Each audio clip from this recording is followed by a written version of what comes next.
So, Sneed, what you been up to, man? Just working, buddy. Staying busy. How you doing?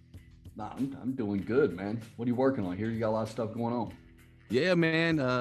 Me and Smo, we just currently did a cipher. We was kind of a contest type thing, and trying to give back to other people that hasn't reached that certain level. It was pretty cool, man. We helped we about 50 people who joined. It got down to about 10 to about 8, and then it got down to the final 5 is who we picked. A guy named REC. He's a Block 105. He's got his own radio station. Pretty cool cat, man. Old school. This guy Day Drinker's on there. Really cool dude. Shotgun Shane. He's probably one of the bigger ones. He his one square body Chevy's got like 5 million views. So he's not new to the game. A guy named Scram, which is Bubba Sparks' right hand man.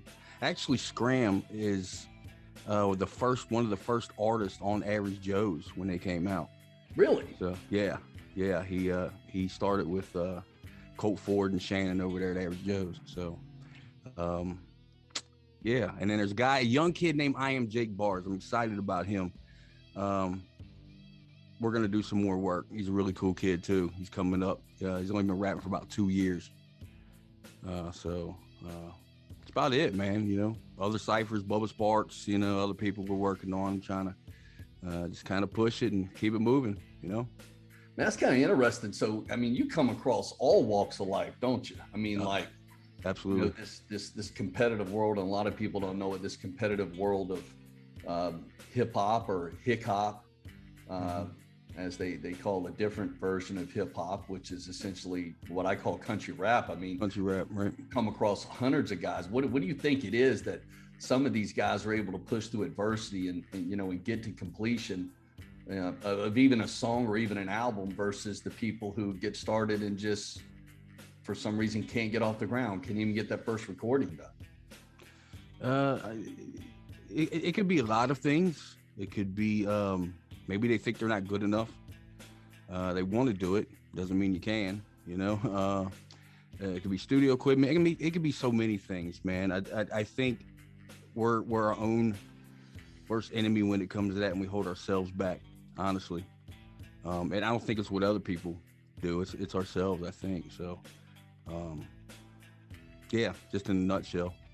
No, I hear you, man. I mean, obviously, you and I worked on, the first edition of Relentless Pursuit together, the foundation and principles that winners are born, are not born with, but winners are built on. I'm working on this new project right now, which is the second edition of Relentless Pursuit, which is basically looking at mental toughness and, certain mindsets to push through adversity, Right. And I think you see this, every day. We have this concept of, I'm going to do my best, or I'm going to try, I'm going to see what it's like versus failure is not an option. We start looking at these different types of mindsets, and I think everything starts with mindset. There was this study that came out by the National Science Institute or National Science Foundation, that said, and this is going to blow your mind, that 80% of all thoughts that we have every day are negative thoughts. Wow. And 95% of the thoughts that we have are repetitive thoughts day after day. And according to this study, we're estimated to have between 12,000 and 60,000 thoughts a day. And I started thinking when I saw that, I said, man, how do you even stand a chance when 80% of your thoughts are negative? You know what I mean? Right. Which is, I can't do it. I don't think I'm good enough. I mean, label it whatever you want. I mean, how do you even stand a chance? And then it got me thinking, well, wait a minute. If we're creatures of habit, right?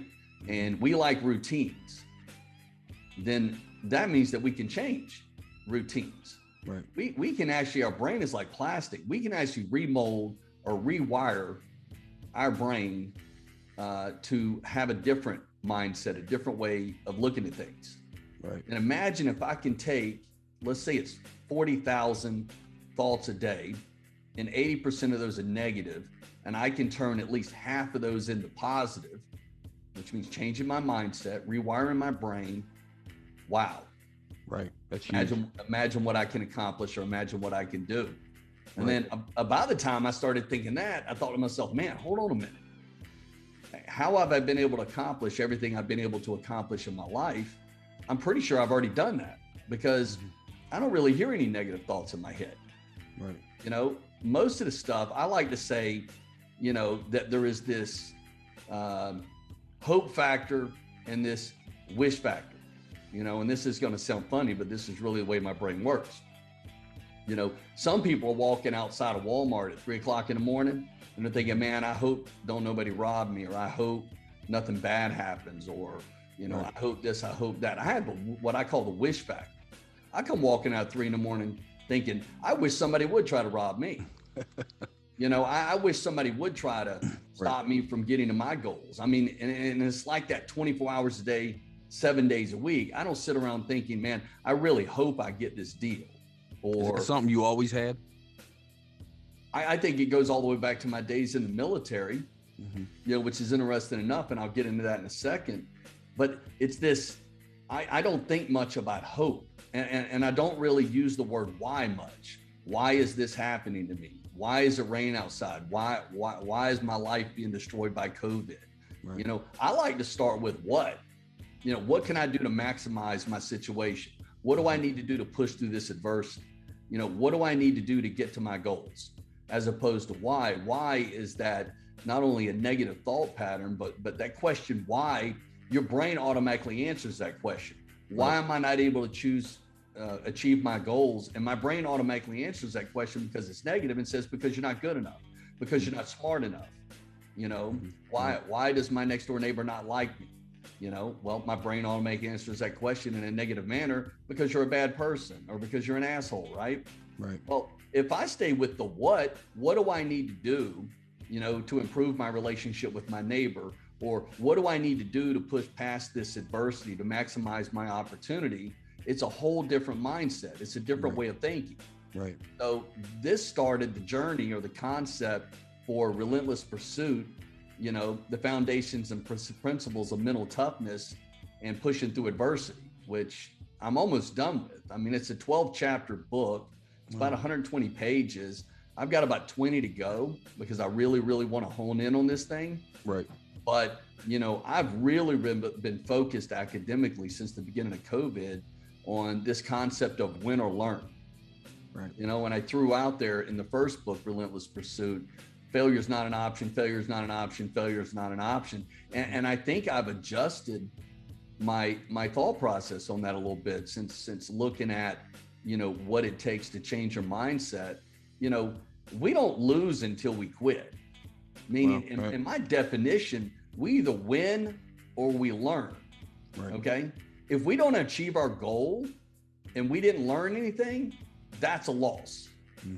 Right. But I start thinking, man, how could that be possible, that failure is not an option, right? Unless there's win or learn, because Henry Ford went bankrupt. Right. You know, he went bankrupt in 1899 when he started his first car company. He went bankrupt. Okay. If he had just packed it in and went home, or he hadn't learned from the mistakes that put him in bankruptcy in the first place, which was the fact that he kept tinkering, you know, with these inventions in these automobiles. He wanted it to be perfect, so perfect that he never got product out the door, you know. Well, he didn't lose. Right. Ford Motor Company's the largest automobile company in the world. Absolutely. Right. So he didn't lose. He just learned from some mistakes he made. So failure is only an option if you quit. Right.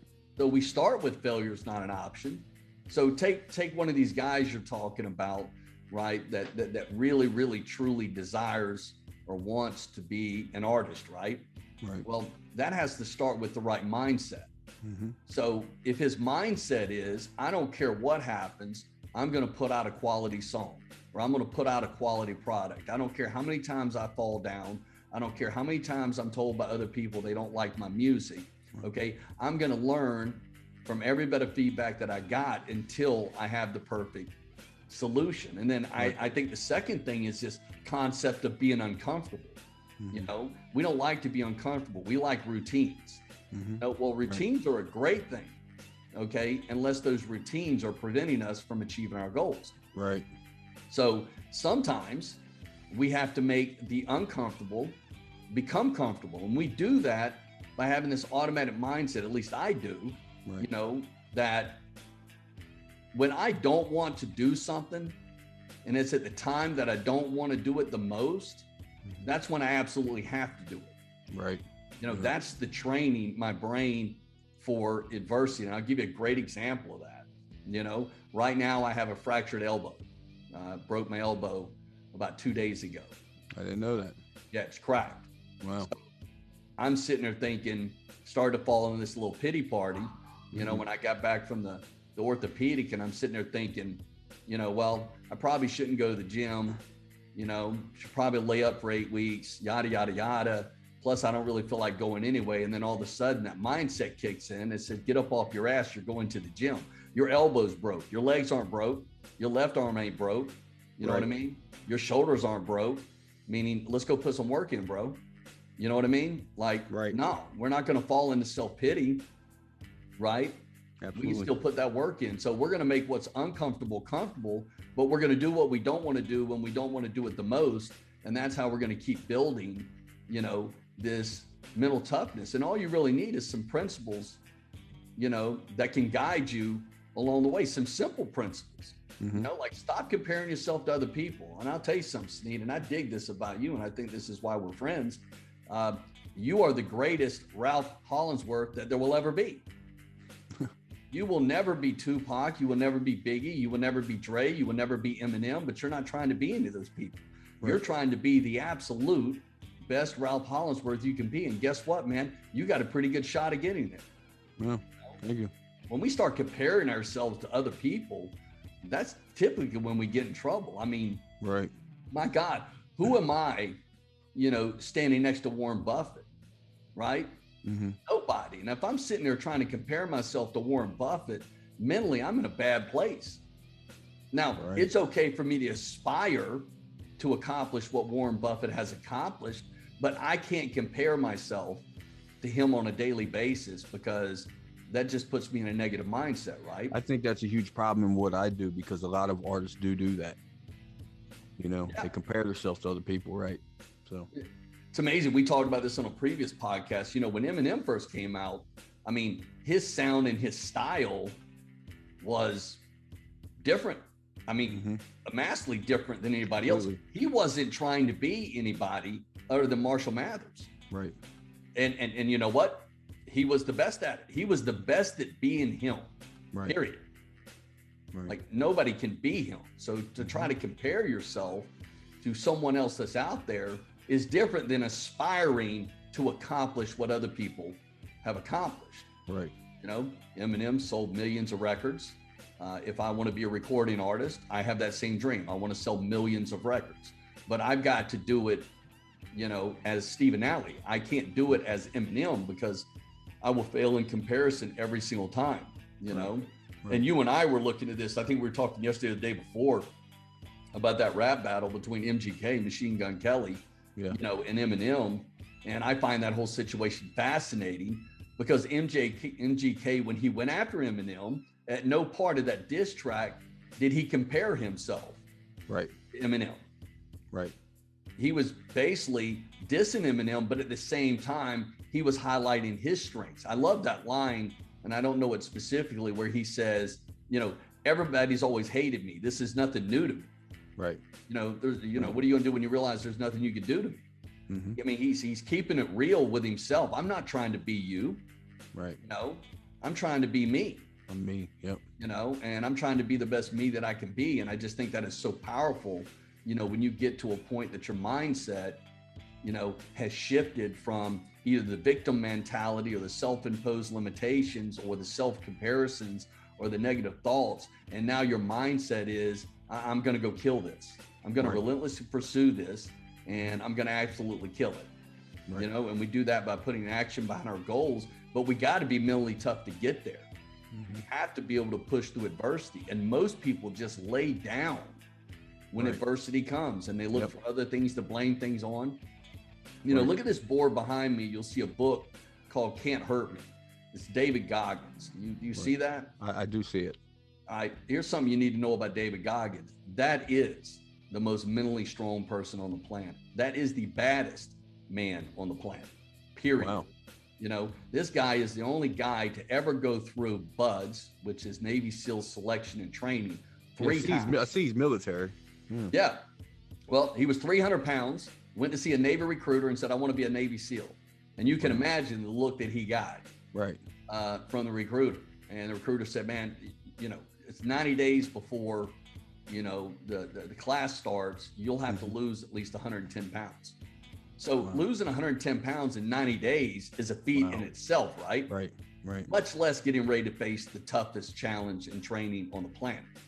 You know, so he goes through, he loses the 106 pounds, he gets into the program, boom, right off the bat, he's got stress fractures and he gets pneumonia right after Hell Week. Wow. So he survives Hell Week, the toughest part of BUDS, right? And he doesn't quit. So they recycle him and he has to start back from the beginning to go through the worst parts all over again. Wow. So he does it. His body is already beat up and depleted. Imagine losing 110 pounds prior to starting and then having to go through stress fractures and pneumonia. Hard to recover from that. Starts back from the beginning, breaks his kneecap. Survives Hell Week, goes through Hell Week again a second time with a broken kneecap, you know, but yet can't keep up with the class, gets recycled all the way back to the beginning again. Wow. And essentially finishes. Now you can only go through BUDS 3 times and that's it, you're done. Like that's it for you. Right. So he manages to survive BUDS a 3rd time with a broken body, all of these ailments, including the stress fractures, the new stress fractures that he has, and gets his trident and becomes a Navy SEAL. Now that's not the end of his story. That's more the beginning of his story, you know, but he goes on now to run 100-mile and 200-mile races by himself. Wow. You know, such as Badwater and other things. But this guy is incredible. Amazing. You know, when it comes to mindset. And he talks about it in his book, You Can't Hurt Me. And you can catch him on YouTube too and see him speaking live in interviews. He talks about that remolding of his brain. He talks about where he was at in his life and, you know, looking in the accountability mirror. And he says that most people, when they think they're at their maximum capacity, they're really only at 40%. You know, and I look at his story and I say, wow, you know, everything that I have believed, you know, my entire life, going all the way back to my time in the military, I thought it was just me. You know, I thought I had uncovered some kind of secret Jedi mind trick control or something to be able to control my brain to push through adversity. When all along, there's nothing special about me. I was a below average student in high school, you know, but by being able to be fluid with my mindset, I was able to accomplish extraordinary things throughout my life. I mean, I built several companies that generated, you know, hundreds of millions of dollars. I mean, I graduated from law school at 49 years old, went back to school, graduated from law school from WashU, #1 in my class, you know, at 49 years old, you know, simply by being able to change my mindset, you know, to have my mindset work for me instead of against you. Right. You know, and it's an amazing thing. You look at the most famous quote that Bruce Lee ever made in 1967. He talks about when he formed Jeet Kune Do, be water. You know, when he talks about water, if you pour water in a cup, it becomes the cup. If you pour water in a bowl, it becomes the bowl. Water is fluid and always changing, right? Like, be water, my friend. What he's talking about is mindset. He's saying that you cannot have a fixed mindset. You have to be adaptable, you know, to change and adaptable to your environment. And I think, you know, a lot of discussions I have with you, that's why a lot of these young artists, you know, don't get to where they want to be because they have this fixed mindset of who they are or who they want to be. And they just can't seem to assimilate or push through adversity because most of them fall into that negative thought process of maybe I'm not good enough. You know, I put a song out there on YouTube and I got some negative reviews. Okay, well, that's not the end of the journey, bro. That's the beginning of the journey. You can actually take that criticism, and fold that in. You know, what is it that people didn't like about it? I mean, truly accept that, absorb that and say, okay, Now you got to make some changes now, right? Right. You know, I remember when Twister and Busta Rhymes first came out, I hated it. I hated it. I couldn't understand what these people are saying. Right. You know? Yeah. But then the more I listened to it, the more I grew to respect it. I'm saying, man, it's hard enough for an average rapper, right? Yeah. Just to put out lyrics. I mean, these guys, it's like putting that thing, how do you say? 20 times the speed. It's twice as much writing too. Yes. You know, so 16 bars, you're really writing 32 bars. It's quite a feat. Buster and Twister, man. I remember I go back to Pope Pimp Do or Die days with Twister, and he actually was in the Guinness World Record books for the fastest. I don't know if he still is. It's probably somebody's got him by now, but yeah, and it's not easy, you know. Well, it caught on. Yeah, he created a trend. Yep, he did. You know, and you know, I think like anything else, you know, when you share your art with someone, whether it be a painting, whether it be a song, whether it be a business concept or a business idea, and then somebody smacks you in the face with some criticism, that's called a friend. Yeah. That's called a friend right there. Right. You know, that person that's giving you a hug and telling you you're a genius, and even though in the back of their mind they know there's problems with it, that's not a friend. A friend's that guy that looks at you and says, you know what, I buy into half of this, but I tell you what, you know, I don't like this, or I don't like that, or it doesn't make sense. I'm not saying you have to take the advice. Mm-hmm. I'm saying that we can't be so thin-skinned, right, that we take everything so personal. Right. And I'm sure you've had somebody in the booth before that you've been recording or working with, and you give them some advice like, hey, I'm not sure I like these two lines right here. I'm not sure I like where you're going with this. Mm-hmm. And, you know, some of them's response, and I'm assuming these are the people that become successful, are, hey, man, I appreciate that. Do you have any suggestions for me? Or tell you what, let me come on out of here.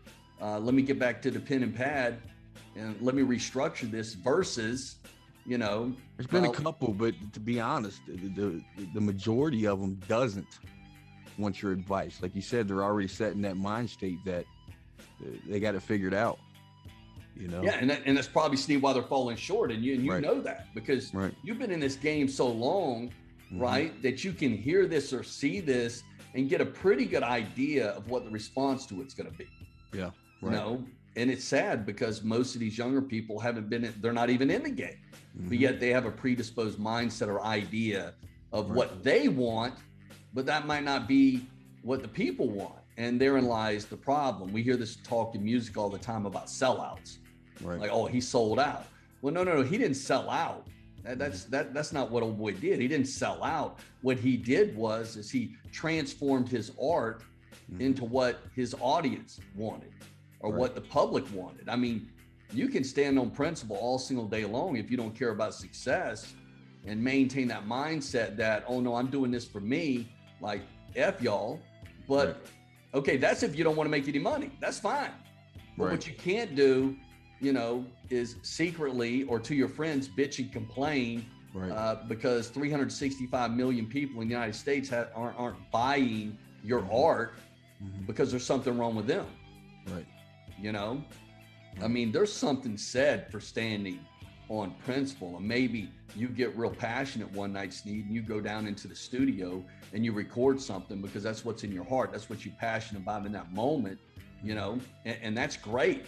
Right. However, if you go down the studio and you say, you know what, I'm down to my last dollar, we got to make some money. Yeah.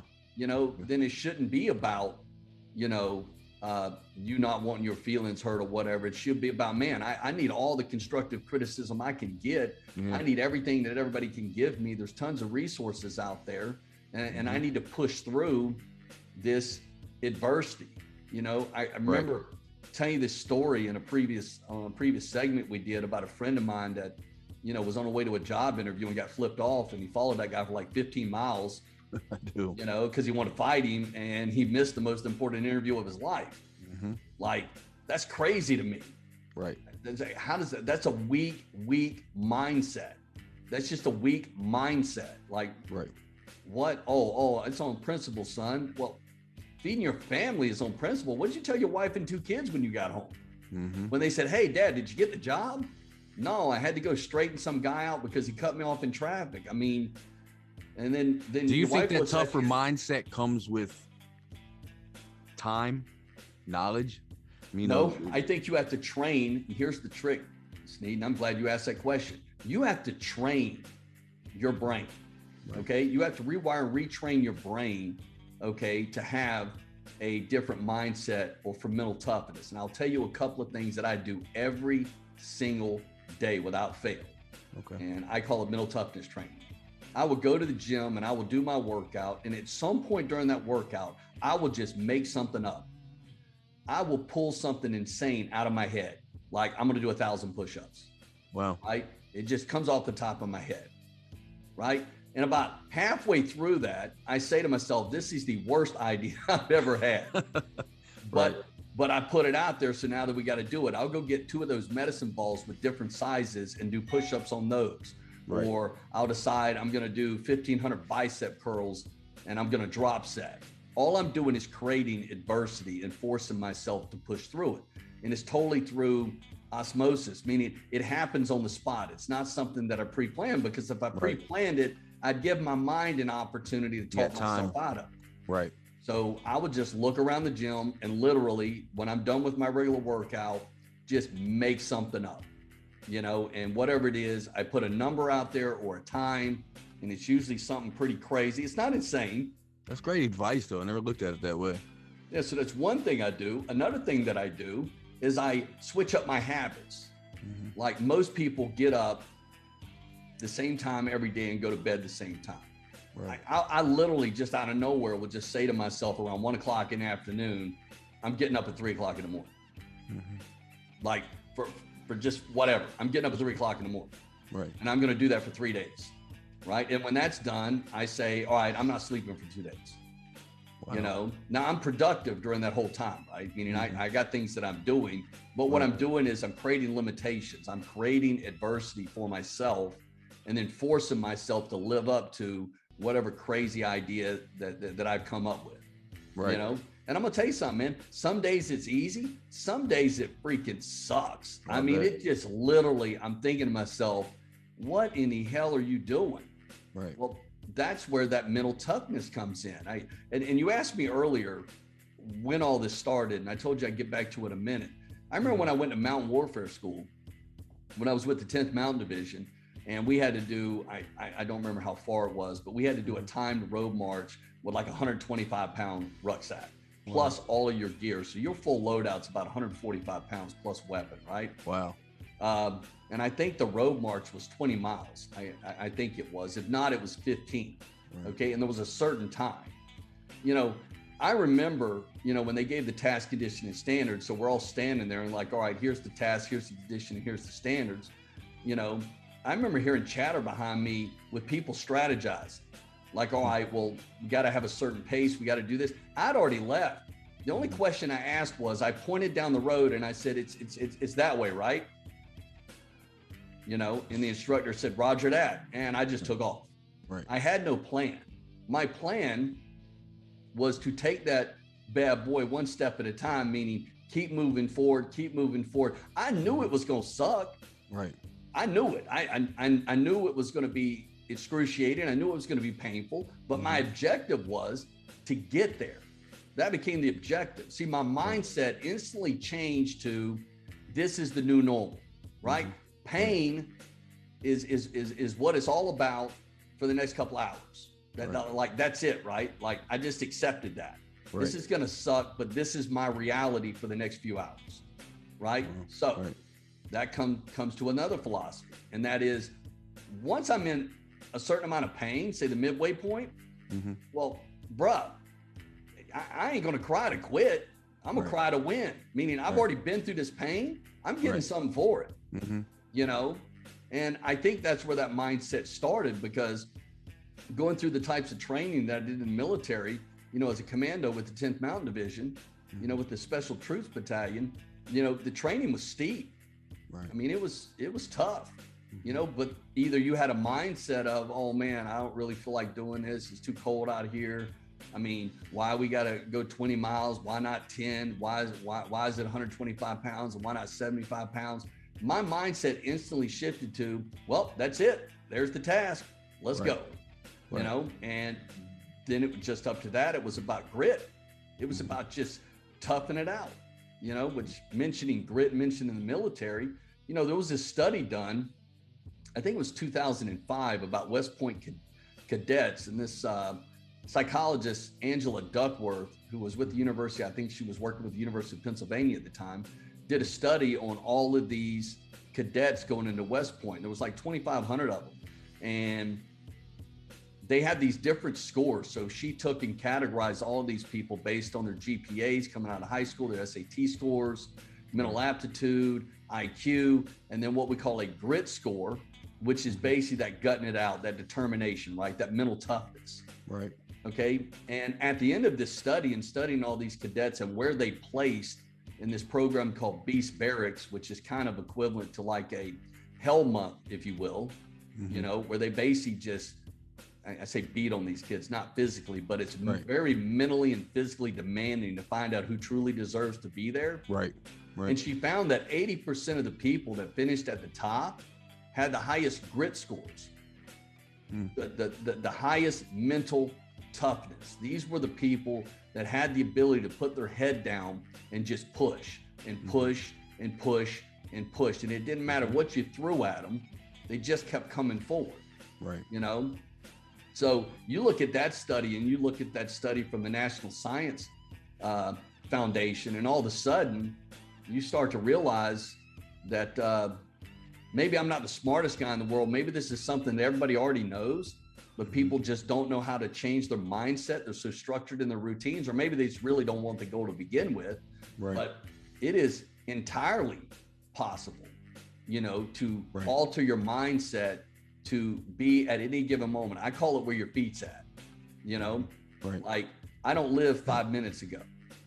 I live where my feet are right now. So I don't look in the rearview mirror. I'm not focused on the past. Anything happened in the past, there's nothing I can do about it. And I'm not looking 20 years into the future either, because my future is right here, right now. Everything that I do right now, this second, is going to impact my future. So I live in what I call the now, exactly where my feet are. Every decision that I make is based on where I'm at right now and where I'm trying to get to. Right. You know? Right. So that comes from changing your mindset. So I'm on this podcast right now. If the electricity goes out in my house, well, I'm not going to sit here and stare at an empty screen and cry about it. Right. Okay. The power just went out. That's reality. You know? So what do I got to do to get the power back online, and let's get this thing going again? Not why, what? Right. Exactly. Right.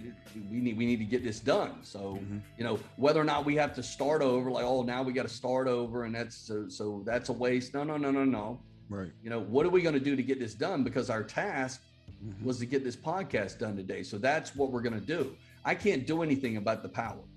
You know, that's on JEA. Now, trust me, they'll get a call from me later when we're done with all this. But I'm not going to cry about it.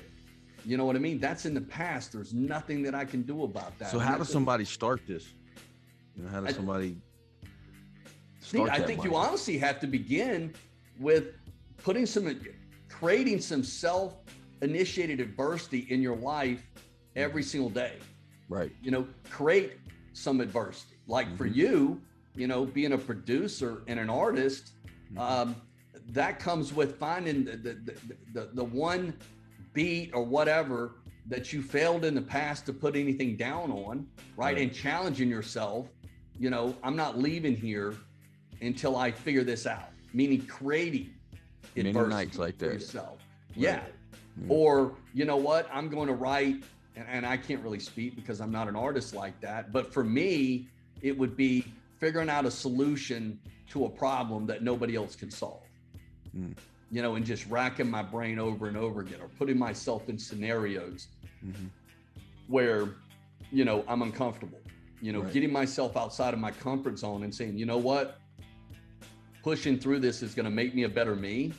So I need to find a way around this, through this, or over this. And you know what, that's, you know, we go back to what we were talking about in a previous segment about this beat that you created. That was a very complicated beat for people to rap on. You know, we joke about it, and every time you send it to an artist, they disappear. Yeah. You Don't know, hear from them no more. Yeah, it's a very complicated beat to, you know, put some lyrics to. Right. You know, but you know what? If somebody really and truly desired to become a better artist, the minute that they heard it and said, that's just too complicated, said, whoa, wait a minute, this is an opportunity, right? To triple down on a weakness. Right. No, I'm going to put some time on this. I'm going to put some time. I'm going to figure this out. Okay. Right. And then once they got through it and they actually realized they could do it, now that confidence goes up. See, that's that when we get to that point, right now we embrace adversity. Right. You know? Right. And I just find it amazing. That's how I know you're a mentally strong person. I know you well, but that alone, that beat, and you cranking out that first verse could not have been easy, right. You know, but you were determined to do it and you did it. And now it's kind of like your mind is open to anything in terms of music, right? Like, give me anything. Right. I'll put something down on anything, you know, even if it takes me, you know, an extra 2 days to figure it out. That's how you get mental toughness, is by creating adversity. Most people avoid adversity, which is what happened with that beat. Right. You know, they heard it and they probably put 5 minutes on it and they just couldn't pull it together. So it's like, okay, next beat. Right. You know, well, you know what? I mean, if you truly want to be successful, then sometimes you have to operate on other people's turf and on other people's terms, and you have to be able to perform under the worst conditions, not simply the best conditions, because those who succeed are the people who are able to have a fluent mindset and be able to change their mindset and adapt their mindset, you know, whenever that adversity hits. And that's key, you know? Yeah, no, absolutely. Yeah, so that's that book that I'm putting together right now, which is the Foundation and Principles of Mental Toughness and Pushing Through Adversity. And I think it's going to be a great book. The truth of the matter is that I've pulled from all the resources that you see behind me, you know, to incorporate in that book. Right. You know, I'm not sitting there trying to take credit for other people's work. I'm trying to highlight the work, but I'm basically trying to demonstrate that knowledge is all around us. So if you want to know how to overcome adversity or push through adversity, grab some of these names and some of these references behind me, you know, start reading or listening to some of this stuff, and it'll start to make sense. And it will get easier and easier, you know, for you to get through what you need to get through, you know, by making the uncomfortable comfortable, or just merely accepting our reality, right? You know, and then figuring out, what am I going to do to maximize this? You know, I did this interview on an international news channel, I think it was 2 nights ago. And I go to log in, you know, and they're beaming me in from the studio I'm in right now, except for I have a green screen behind me because I don't have their software. So I don't have my background in. So I'm freaking out. I'm like, this is live TV, right? So it's literally just the green screen. Yeah, it's just a grind. I'm that guy with the green screen behind me. You know what I mean? It's like, hey, first time over here. Unprofessional, right? I'm that guy. So that's literally what's happening in that moment that I'm thinking. Then somehow or another, my voice starts coming through my speakers. So I have all this, I think y'all call it reverb. I mean, I'm not one of those guys, but my whole room is echoing, you know? Right. So I'm thinking, oh my God, everything that could possibly go wrong. I'm on primetime international TV, right? Green screen, feedback. Exactly. So I reach over, I cut my speakers off, and I start lip reading the person who's interviewing. Hold on, say that again. You started what? Started lip reading. Wow. Because I had to cut my speakers off to stop the echo. The feedback, right. Yeah. So I'm sitting there staring at myself, you know, and this green screen behind me. And I'm thinking, you know what? Mindset just changed. Right. Okay. All the preparation goes out the window now. Right. But we getting through this. At one point, they stopped the segment for technical difficulties and said they'd come back to me in 30 seconds. And they asked me, do you want to cancel? And my immediate answer was, I'm here. What I have to say is relevant. Let's go. Right. I mean, we already here. This is where my feet are right now. These are my circumstances. This is reality. Right. No, we doing this. Right. No, we getting through this. You know, you give me a shot on prime time. No, ain't no backing out. Right. We gonna improvise, overcome, and adapt. But first thing I had to do was accept the reality that this is the worst case scenario. Right. You know, but we gonna get through it. I think it'll be interesting. You know, when I get it back, I haven't seen it yet. But there's a good example, right? Most people would have just said, yeah, you know, I'm embarrassed, and I was embarrassed. Right. You know, but most people would have said, yeah, let's just go ahead and cancel, because I don't want to be seen that way. And I'm thinking, you know what, my confidence level is so high that I think I can pull this off with a green screen behind me, because my words are going to carry the day. Right. Meaning what I have to say, I think people will appeal to. You know, and I was in a subsequent conversation after that with some folks, and they said, well, you know, Stephen, I mean, do you really believe that? I said, man, I'm on this international news station live talking about, you know, what if I could show you, you know, how to change your mindset? You know, what if I told you that I was a below average student in high school, but because of this system, you know, I've done extraordinary things like, you know, form and build companies that have generated hundreds of millions of dollars. I mean, what goal have you been eluding for the last 3 to 5 years? You know, is it doubling your income? Is it getting a promotion? Is it paying for your kids' college? You know, what is it that's actually holding you back from getting there? What if I told you only 30 days away, you know, from making that happen? What if I told you could rewire your brain to get anything that you want, or to be able to accomplish any goal that you set for yourself that's in reason? And to me, I think people will forget about the green screen. You know, when I begin to speak, and I'm basically explaining at least how I believe how easy this is, you know, to get mental toughness, and, you know, by being fluent with your mindset. Right. You know, because everybody out there has a goal. You know, just some people don't know how to get to their goals. You know, we have this thing called change. We have self-initiated change, and we have forced change. Self-initiated change would be, I want to lose or gain 20 pounds. Okay. So we chose that goal, right? And our mindset has to shift now. That routine that we've been in, we now must change, right? However, when we're dealing with forced change like COVID-19 that affected the whole world, okay, we're not dealing with a choice anymore, meaning that's what it is. Schools closed, stores closed, ain't no toilet paper. I mean, you go on and on and on and on. You don't have a choice. Okay, you're working from home now. You don't have a choice, right? Well, you can't look for the silver lining in that. I mean, I think the silver lining is a great academic theory where we look at a bad situation and we say, okay, well, let's find some good in this. Well, there's no good in COVID. People are dying.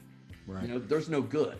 So what do we got to do? We got to accept the reality. Guess what? COVID's here today, tomorrow, next month, the month after, and maybe even the next year. That's the new reality. That's the world I live in.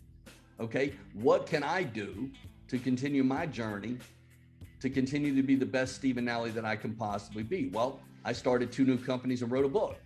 That's what I did. You know, I just accepted the reality as what it was, and I couldn't change it.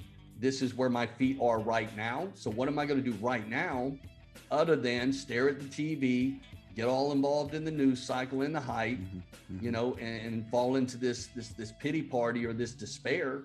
Like, no, I don't feel sorry for myself. I didn't create COVID, but what am I going to do? Because I still have to feed my family, right? I just think that the whole thing is just extremely powerful. How does a below average kid from Palaca, Florida accomplish so much? Well, I'd love to tell you it's because I'm good looking. I'd love to tell you because I'm intelligent, and many other factors. But the truth of the matter is, it's a system. That's all it is. It's a system of foundations and principles that I use to achieve success and accomplish goals. And then foundation and principles that I use to build mental toughness, you know, and be able to adjust my mindset to whatever reality that's in front of me at the moment. That's all it is. It's that simple. You know, and that's insane to think, you know, that it really is that easy. I mean, it's not, Right. You know, we were talking the other day about success and, you know, the price. There's a price for everything. Everything comes at a price. Mm-hmm.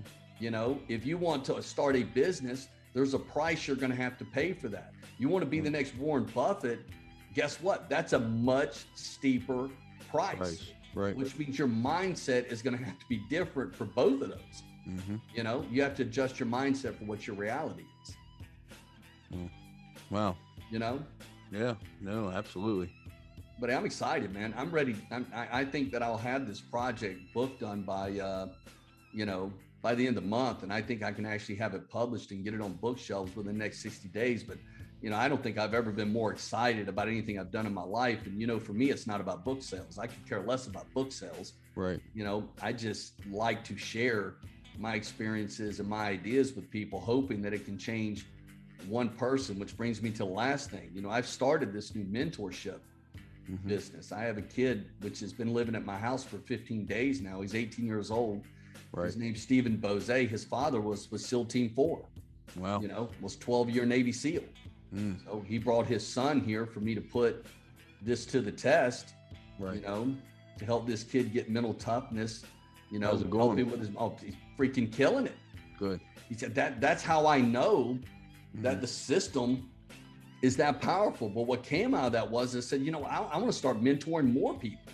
Right. So I started a little mentorship business, you know, and I kind of approach it instead of being a drill sergeant or like a coach, you know, my philosophy is, hey, I'm here to provide resources and guidance. You still maintain your free will.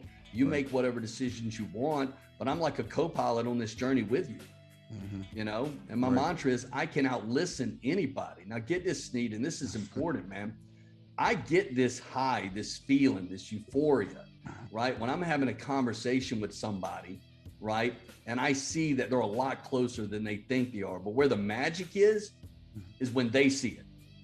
That to me is the greatest feeling in the world. I'm addicted to that. So all my slots are full right now in terms of my mentoring company, meaning I don't have any availability to take on any new clients right now. But man, I am loving, you know, that 4 hours a day that I'm spending, you know, walking people through this journey, man. It's just, I can't tell you the high that I get. And half the ones that I do are pro bono. You know, I do them gratis because I just love it so much. Wow. You know? Yeah, that's awesome, man. Yeah, it is. Well, look, man, I appreciate you taking the time to have this discussion with me today. I look forward to going down this journey. Absolutely. You know, on the foundation and principles of. You know what I learn about every time we do this. I think I know everything. You know, that's what my wife tells me. So. Yeah, but well, that's the trick, ain't it? Yeah. So I learned a lot, man. You know. Thank you. Yeah, well, I look forward to the next segment, man. I appreciate it, man. You have a great day, and I look forward to talking to you on the next one. All right, buddy. You have a good evening. You got it, buddy. Yeah.